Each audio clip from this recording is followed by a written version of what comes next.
ముందుగా అందరికీ నమస్కారం. ఈరోజు ఈనాడు పేపర్లో మేజర్గా కాక్రోచ్ జనతా పార్టీ, కేంద్ర ప్రభుత్వం ఈ వార్తలు ప్రజెంట్గా దేశంలో చాలా ట్రెండింగ్లో ఉన్నాయని చెప్పాలి. సో ఈ వార్తల గురించి మనం ఒకసారి చూసినట్టయితే, ప్రధాని పైనే పీఠముడి, కేంద్రం సిజిపి చర్చల్లో ప్రతిష్టంభన, రాజీనామా చేయాల్సిందేనన్న కాక్రోచ్ జనతా పార్టీ, 24 గంటల్లో చెబుతామన్న మంత్రులు, నేడు మళ్ళీ చర్చలు, 47 మంది ఎన్టీఏ సిబ్బందికి ఉద్వాసన. సో ఇది అన్నమాట. నిన్న కాక్రోచ్ జనతా పార్టీ వాళ్ళు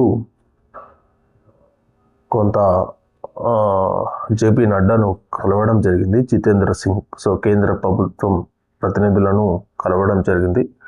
కలిసి వాళ్ళ డిమాండ్స్ ఏంటంటే, ముఖ్యంగా ధర్మేంద్ర ప్రధాన్ను రాజీనామా చేయాలి. ధర్మేంద్ర ప్రధాన్ విద్యాశాఖ మంత్రిగా ఉన్నప్పుడే నీట్ పరీక్షల లీకేజీ మరియు సిబిఎస్ఈ పరీక్షల లీకేజీ జరిగింది. సో దానికి బాధ్యత వహిస్తూ ఆయన ఆ పదవి నుంచి తొలగించాలి అని చెప్పి బీజేపీకి మొట్టమొదటి డిమాండ్ పెట్టడం జరిగింది. మొత్తం ఇంకొక రెండవ డిమాండ్ ఏంటంటే, నీట్ పరీక్షా ఫలితాల ఎప్పుడైతే లీకేజ్ జరిగిందో దానికి కొందరు విద్యార్థులు మానసికంగా కుంగిపోయి ఆత్మహత్య చేసుకోవడం జరిగింది. సో వాళ్లకు ప్రభుత్వం తరపున ₹1 ఎక్స్గ్రేషియా, అంటే ₹1 వాళ్ళకు ఎక్స్గ్రేషియా డబ్బులు వాళ్ళ కుటుంబానికి ఇవ్వాలి, ఆ కుటుంబాలను ఆదుకోవాలని చెప్పి రెండవ డిమాండ్ పెట్టడం జరిగింది.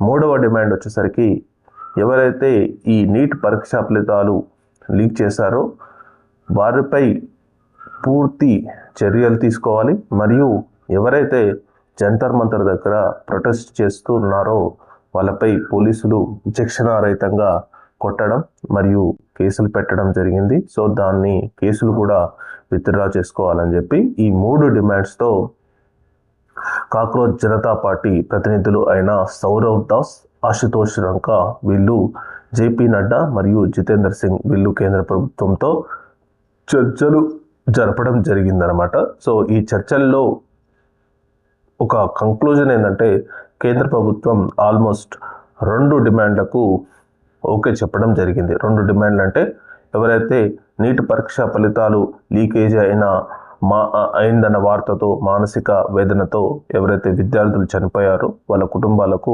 ₹1 ఎక్స్గ్రేషియా ఇస్తామని చెప్పి కేంద్ర ప్రభుత్వం ఓకే చెప్పడం జరిగింది. ఆ తర్వాత ఏదైతే జంతర్ మంతర్ దగ్గర నిరాహార దీక్ష చేస్తూ ప్రొటెస్ట్ చేస్తూ ఉన్నారో వాళ్ళపై కొంత విద్యార్థులపై కేసులు పెట్టడం జరిగింది. ఆ కేసులు కూడా కొట్టివేస్తామని చెప్పి ఆల్మోస్ట్ చెప్పడం జరిగింది. ఇంకా నీట్ పరీక్షకు సంబంధించిన ఇంకా పూర్తి ప్రక్షాళన కూడా చేయడం, అంటే ఎన్టీఏ, నేషనల్ టెస్టింగ్ ఏజెన్సీ సంబంధించిన దాని గురించి పూర్తిగా ప్రక్షాళన చేస్తామని చెప్పి కేంద్ర ప్రభుత్వం చెప్పడం జరిగింది. అదే కాక ఒక సరికొత్త బిల్లును కూడా తీసుకురావడం జరుగుతుందని చెప్పి, సో ఎవరైనా సరే పరీక్షా ఫలితాలను లీక్ చేస్తే వాళ్ళకు ₹10 కోట్ల జరిమానా మరియు ఒక 10 సంవత్సరాల జైలు శిక్ష, ఇలాంటి ఒక సరికొత్త యాక్ట్ని కూడా తీసుకొస్తామని చెప్పి హామీ ఇవ్వడం జరిగిందనమాట. సో ఇక్కడ మేజర్గా ఒక డిమాండ్ దగ్గర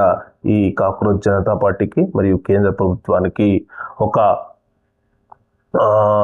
డిమాండ్ దగ్గర కొంత స్తబ్దత నెలకొల్పడం జరిగిందనమాట. సో ఆ డిమాండ్ ఏంటంటే, ధర్మేంద్ర ప్రధాన్ను రాజీనామా చేయాల్సిందని చెప్పి కాక్రోచ్ జనతా పార్టీ అన్నారు. సో వాళ్ళైతే కొంత ఒకరోజు టైం ఇవ్వండి అని చెప్పి చెప్పడం జరిగింది. కానీ ఇంటర్నల్ సోర్స్ ప్రకారం బీజేపీ నుంచి వచ్చిన సోర్సెస్ మాత్రం ధర్మేంద్ర ప్రధాన్ను ఎట్టి పరిస్థితుల్లో రాజీనామా చేయించట్లేదు అని చెప్పి కొంత వార్త అయితే రావడం జరిగింది. సో మరి వీళ్ళు మాత్రం ధర్మేంద్ర ప్రధాన్ను రాజీనామా చేయకపోతే ప్రొటెస్ట్ అనేది కంటిన్యూస్గా జంతర్ మంతర్లో జరుగుతుంది అని చెప్పి వాళ్ళకి అల్టిమేట్ ఇవ్వడం జరిగింది. సో వాళ్ళు ఒక్కరోజు ఆగమని చెప్పడం జరిగింది. సో ఈ ఒక్క రోజులో బీజేపీ ప్రభుత్వం, బీజేపీ గవర్నమెంట్ మరి ఏదైనా డిసిషన్ తీసుకొని కాక్రోచ్ జనతా పార్టీకి చెప్తుందా, లేకపోతే ఇదే కంటిన్యూ అవుతుందా అనేది ఈరోజు తెలుస్తుంది అనమాట.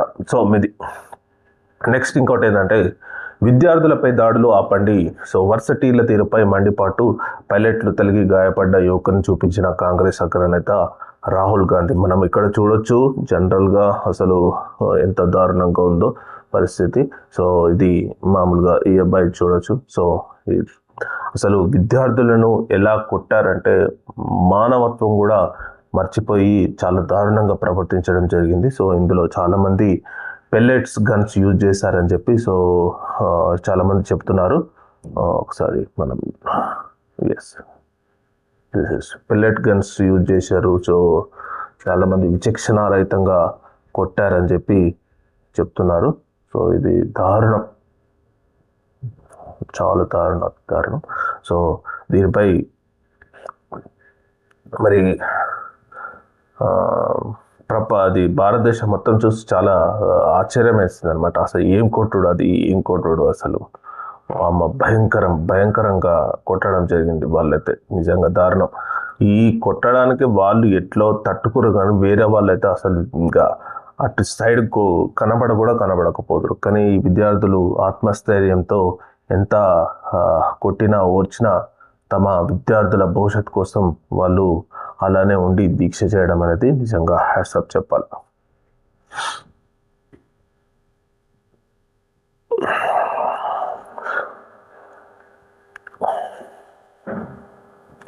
ఎస్, నాడు పేపర్లు లీక్ అయితే కేటీఆర్ రాజీనామా చేశారా? కేంద్ర మంత్రి బండి సంజయ్ గారు ప్రశ్నించడం జరిగింది. సో ఇక్కడ మనం ఒకసారి గమనిస్తే కేటీఆర్ అధికారంలో ఉన్నప్పుడు టీఎస్పీఎస్సీ అప్పుడు పేపర్ లీకేజ్ జరగడం జరిగింది. గ్రూప్ 1 పేపర్ లీకేజ్ పూర్తిగా మనం అందరం చూడడం జరిగింది. వాట్సాప్లో రావడం, సో బయటికి రిలీజ్ కావడం జరిగింది ఎగ్జామ్ కంటే ముందే. సో దానివల్ల కూడా చాలామంది విద్యార్థులు అప్పుడు పోరాటం చేయడం జరిగింది. చాలామంది దాన్ని గ్రూప్ 1 పరీక్షను నిలిపివేసి మళ్ళీ కండక్ట్ చేద్దామనేసరికి అప్పుడు గవర్నమెంట్ కూడా చేంజ్ అయిపోయింది. పర్టికులర్లీ ఈ పేపర్ లీకేజ్ ఇష్యూతోనే దాదాపు టీఆర్ఎస్ గవర్నమెంట్ సగం బ్యాడ్ నేమ్ అనేది తెచ్చుకోవడం జరిగింది అనమాట. వన్ ఆఫ్ ద రీజన్ వాళ్ళ గవర్నమెంట్ పోవడానికి ఈ పేపర్ లీకేజ్ అనేది కూడా ఒక పెద్ద ప్రాబ్లంగా మారిపోయింది. సో దానివల్ల వాళ్ళు మరి ఇప్పుడు బీజేపీ గవర్నమెంట్ని అడుగుతున్నారు. సో మీరు చేశారా అని ఇప్పుడు రివర్స్గా అతను అడుగుతున్నాడు అనమాట. నాడు పేపర్లో లీక్ అయితే కేటీఆర్ రాజీనామా చేశారా అంటే రాజీనామా చేయలేదు. అసలు టీఎస్పీఎస్ బోర్డు మెంబర్స్ను కూడా మార్చలేదు. సేమ్ అలా బోర్డే అదే కంటిన్యూ చేసడం జరిగింది. మొన్న రీసెంట్గా కేటీఆర్ గారు ఒక ఇంటర్వ్యూలో చెప్పడం నేను చూశాను అనమాట. సో ఆ రోజు నేను అలా చేయడం చాలా తప్పు అని అనుకోవడం జరిగింది. ఎందుకంటే పేపర్ లీకేజ్ కాగానే మేము ఇమ్మీడియట్గా టీఎస్బీఎస్ బోర్డును మార్చాల్సి ఉంటే ఆ బోర్డును పీకేయాల్సి ఉండే. నిజంగా ఇట్లనే మాట్లాడాడు. ఆ బోర్డును పడేయాల్సి ఉంటే, కానీ మేము ఆ బోర్డును అలానే ఉంచడం వల్ల ఆ బోర్డు దరిద్రం మొత్తం మా మీద పడి మా ఓటమికి కారణమైందని చెప్పి మన కేటీఆర్ గారు ఒక ఇంటర్వ్యూలో చెప్పడం జరిగింది అనమాట. సో అతను రియలైజ్ అయ్యాడు అనమాట. సో ఆ రోజు నేను చేస్తుంటే బాగుండేది, ఆ టీఎస్పీఎస్సిన ప్రక్షాళన చేస్తుంటే బాగుండేది, కానీ అది అట్లనే కంటిన్యూ చేయడం వల్ల మేము కొంత ఇబ్బందిగా అయ్యిందని చెప్పి చెప్పడం జరిగింది. సో ఇదన్నమాట. సో మేజర్గా ఇది. Thank you.